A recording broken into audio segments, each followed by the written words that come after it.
நாமக்கல் சட்டமன்ற தொகுதியில் அதிமுக வேட்பாளர் PS ஸ்ரீதேவி மோகன் தீவிர வாக்கு சேகரிப்பில் ஈடுபட்டார். நாமக்கல் சேந்தமங்கலம் சாலையில் உள்ள விசாலம் பகுதியில் அவர் வீடு வீடாக சென்று பொதுமக்களை சந்தித்து ஆதரவு கோரினார். அப்போது கட்சி தொண்டர்கள் மற்றும் பொதுமக்கள் ஆரத்தி எடுத்து உற்சாக வரவேற்பளித்தனர்.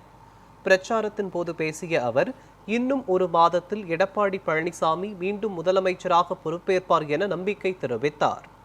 மேலும் ஒவ்வொரு குடும்பத்திற்கும் 10,000 ரூபாய் உரிமை தொகை, இலவச குளிர்சாதன பெட்டி, மகளிருக்கு 2,000 உரிமை தொகை, ஆண்களுக்கும் இலவச பேருந்து பயணம் உள்ளிட்ட பல திட்டங்கள் அதிமுக ஆட்சி அமைந்தவுடன் கிடைக்கும் என நம்பிக்கை தெரிவித்தார். திமுக ஆட்சியை கடுமையாக விமர்சித்த அவர், போலி கூப்பன்கள் மூலம் வாக்கு சேகரிப்பு நடைபெறுவதாக புகார் தெரிவித்தார்.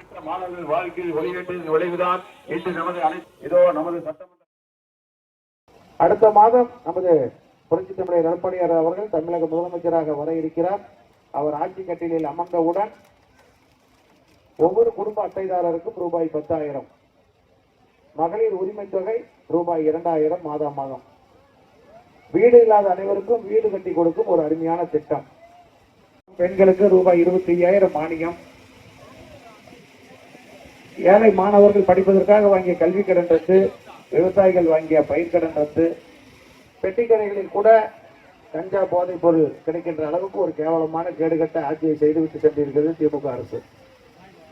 சொத்து வரி எல்லாம் ஏறி போச்சு, வீட்டு வரி ஏறி போச்சு, கரண்ட் பில்லு பல மடங்கு ஏறி போச்சு.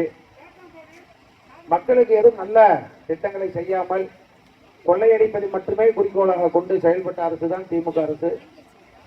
இந்த திமுக அரசை அகற்றப்பட வேண்டும். மாண்புமிகு புரட்சி தமிழர் எடப்பாடியார் அவர்கள் தமிழக முதல்வராக வர வேண்டும் என்று தமிழக மக்கள் எங்கு சென்றாலும் பெரும் எழுச்சியாக இருக்கிறது.